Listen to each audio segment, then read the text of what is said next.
Over the past few weeks we have been voting for what our favourite Mass Effect 3 multiplayer character was.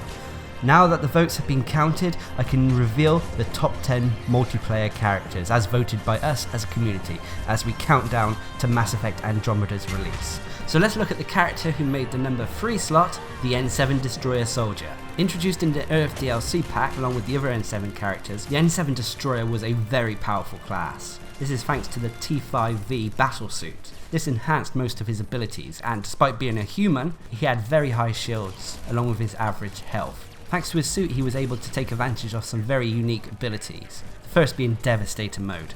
This was a turn on, turn off ability. Once active, a player's HUD would be lit up with loads of little red indicators all over the screen. Whilst in Devastator mode, the N7 Destroyer's weapon damage, rate of fire and magazine size would increase. However, his movement speed would be slowed down. This would also prevent him from dodging left and right. Of course, Devastator mode could be augmented in various ways to increase the performance of your weaponry. With this in mind, this was a clear indicator that the N7 Destroyer was a weapon-reliant class. If he didn't have the weaponry, then he may perform poorly. Now moving on to his second ability, which was the Hawk Missile Launcher. Again, this was a turn-off, turn-on ability, so once active, a little mini missile launcher on his right shoulder would appear. This shoulder cannon would then lock onto targets and fire automatically at them. This gave a nice source of extra damage, and it meant you didn't have to worry about aiming. The major downside for this was that it decreased the maximum amount of shields the N7 Destroyer had by 50% whilst it was active.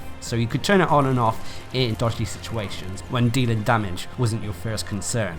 Again, you could edit the Hawk Missile Launcher in various ways by speccing deep into the tree, so you could do things like increase the amount of times it fires or increase its actual damage. It was a nice little extra source of damage, and when combined with Devastator mode, meant that you could focus on firing your weapon rather than worrying about a second ability. The third and final ability the N7 Destroyer had was his multi-frag grenade launcher. This was a wrist-mounted grenade launcher that he would fire at opponents. It was a bit of a cluster bomb, so it fired off multiple frags at targets' locations. It dealt decent damage and could activate combos as well. The frag grenades did have the potential to stagger large targets such as Atlases, Brutes and Banshees. So if you didn't play a lot with players who used to utilise grenades, then the multi-frag grenade was a solid choice for the N7 Destroyer. But for me personally, I normally ignored the multi-frag grenades. Not because they weren't good, but because I was often teamed up with other people who used grenades and who needed them more than the N7 Destroyer did. With that in mind, I would normally focus on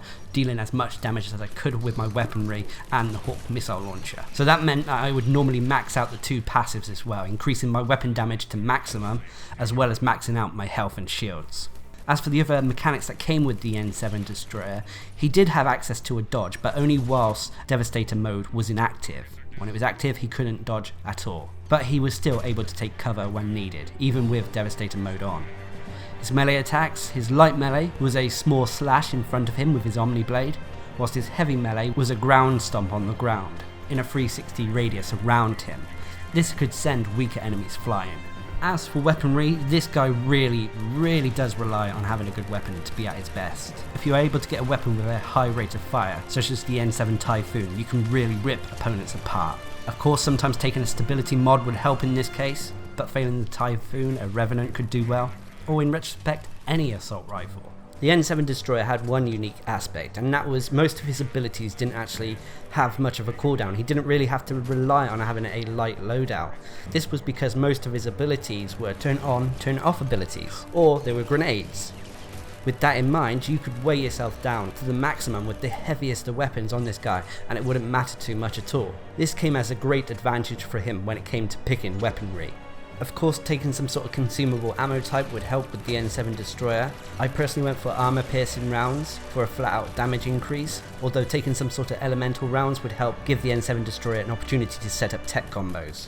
The N7 Destroyer really didn't rely on combos that much at all. He could really only set up his own combos if he used consumable elemental ammo. Combos were an awesome way to deal high amounts of damage, but for this guy, just having a level 10 weapon normally was sufficient to take on even the hardest of difficulties. This guy, if he was not the focus of the enemy attack, he could really tear opponents apart, easily ripping through Atlases, Praetorians and Banshees in seconds.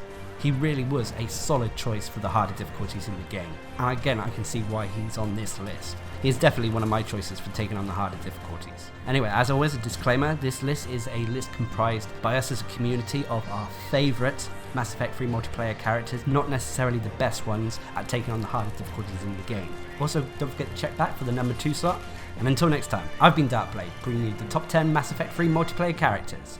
Hope you enjoyed the video, thanks for watching, subscribe and like for more.